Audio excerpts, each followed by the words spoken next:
ভাবে আমাদের প্রাথমিক শিক্ষার্থীদের মন মানসিকতাকে ধ্বংস করে দেওয়া হয়।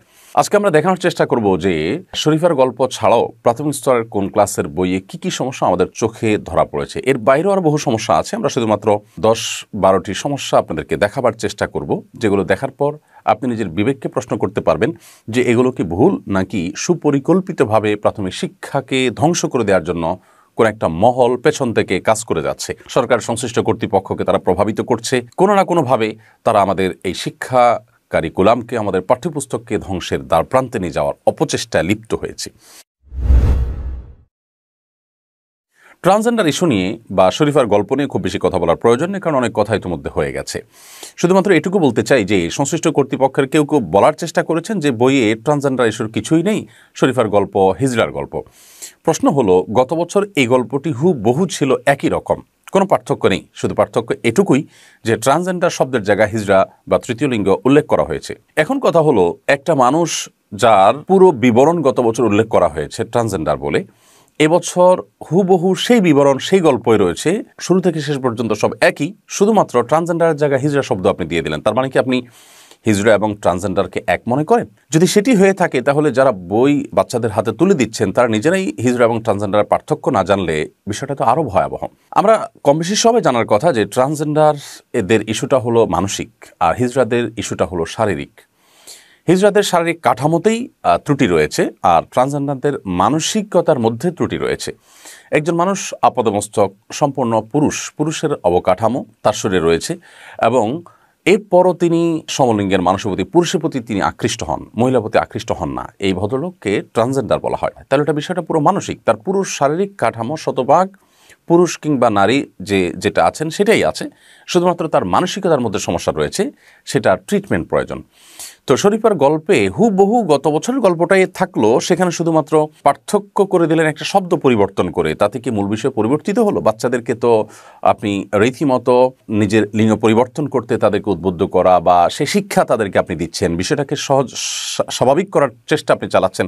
তৃতীয় লিঙ্গের মানুষ যদি হয়ে থাকে, তাদের অধিকার তো সুসংরক্ষিত, তাদের ব্যাপারে তো কোনো আলাপ সমাজে কারণ নেই, নেতিবাচক কথা তো কেউই বলে না, বলার সুযোগও নেই। বিধায় এখানে খুব সূক্ষ্মভাবে একটি চালাকি করা হয়েছে, মানুষের চোখে ধুলি দেওয়ার অপচেষ্টা চালানো হয়েছে। যারা লিবারেল তারা বলতে চান কেউ ট্রান্সজেন্ডার হলে এটা তার ব্যাপার, তিনি নিজেকেই করবেন না করবেন, তার শরীরের ব্যাপার, তার মনের ব্যাপার। আপনার সমস্যাটা কোন জায়গায়?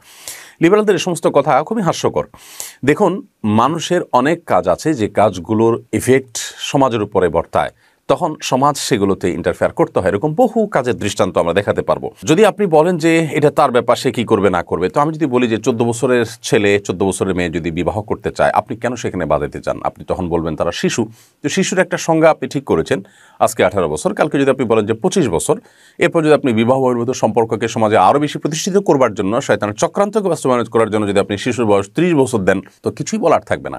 14 বছর বয়সে কেউ বিয়ে করতে চাইলে আপনি তাকে বাধা দিচ্ছেন। কেন বাধা দিচ্ছেন? এটা তো তার একান্ত ব্যক্তিগত ব্যাপার। আপনি তখন বলছেন শিশু। তো এই শিশুকে আপনি সেক্স এডুকেশন শেখাচ্ছেন, এই শিশুকে আপনি লিঙ্গ পরিবর্তনের কথা শেখাচ্ছেন। সেই ক্ষেত্রে এই শিশু একেবারে পুরো লায়ক হয়ে গেল, এই শিশু একেবারে সব কিছু বুঝে এরকম একজন পাকা মানুষে পরিণত হয়ে গেল।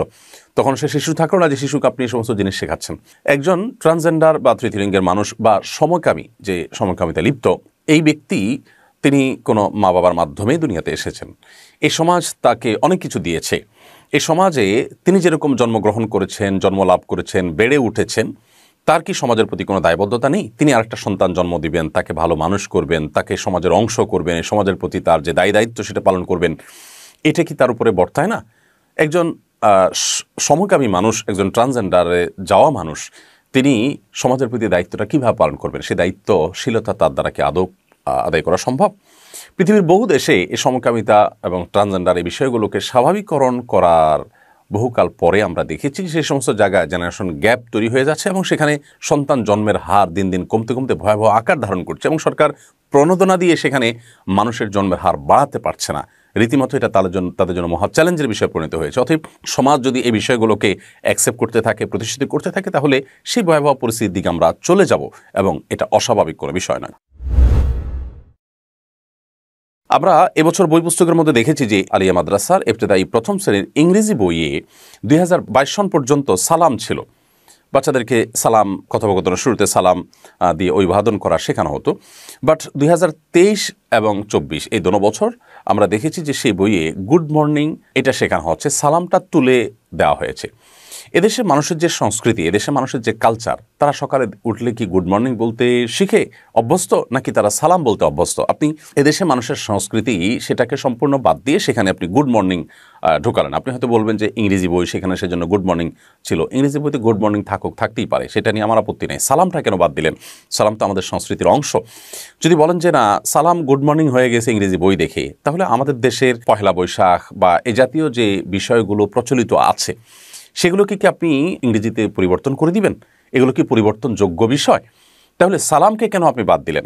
একই বইয়ে আমরা এর আগে 2022 পর্যন্ত দেখেছি যে মাদ্রাসা শিক্ষার্থীদের জন্য প্রস্তুত করা বই, যেহেতু সেখানে শিক্ষিকার মাথায় হিজাব রয়েছে, শিক্ষার্থীদের মাথায় টুপি রয়েছে, কিন্তু এবছর সেগুলো বাদ দেওয়া হয়েছে।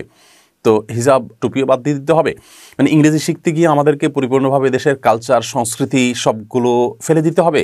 তাহলে এই ইংরেজি শেখার কি মানে থাকতে পারে? 2024 সালের সপ্তম শ্রেণী ইতিহাস ও সামাজিক বিজ্ঞান বই আমরা আত্মপরিচয়, এই জায়গাটাতে আত্মপরিচয় শেখানো হচ্ছে বাচ্চাদেরকে। সেখানে দেখেছি যে নাম, শিক্ষা, বয়স, পরিবার, পছন্দের খাবার, পোশাক, খেলা, শখ ইত্যাদি উল্লেখ আছে। ধর্মের কোনো উল্লেখ নাই। অর্থাৎ আত্মপরিচয় দিতে গিয়ে একটা মানুষ তার নামের পরিচয় বলবে, তার শিক্ষাগত পরিচয় বলবে, তার বয়স, তার পারিবারিক পরিচয় সে উল্লেখ করবে, পছন্দের খাবার সব কিছুই বলবে, তার পছন্দের খেলা টেলা সব বলবে, কিন্তু সে কোন ধর্মের অনুসারী এটা বলবে না। ধর্ম কি মানুষের কোনো পরিচয় নয়, কোনো আইডেন্টিটি নয়? পৃথিবীতে ধর্মটা এতই মানুষের জীবনের অগুরুত্বপূর্ণ বিষয় হয়ে গেল যেটা মানুষের পরিচয়ের কোনোই অংশ নয়। একজন হিন্দু, একজন মুসলিম, এই পরিচয় মানুষ পরিচিত হয় না, নিজেকে পরিচয় দেয় না। আমাদের সমাজে এখনও পর্যন্ত মানুষ নিজের ধর্মীয় পরিচয় পরিচিত হওয়াটাকে সবচেয়ে গুরুত্বপূর্ণ মনে করে, সেটা হিন্দু হোক, মুসলিম হোক, যে কোনো ধর্মের মানুষ হোক না কেন। সেখানে আপনি আত্মপরিচয়ের কোনো কিছুতেই সেটাকে উল্লেখ করবেন না। অত্যন্ত সুপরিকল্পিতভাবে ধর্মীয় নাম নিশানাগুলো আমাদের বই পুস্তকের প্রতিটা পৃষ্ঠা থেকে, খাঁজ ভাঁজ থেকে সেটাকে দূর করে ফেলে দেওয়া হচ্ছে।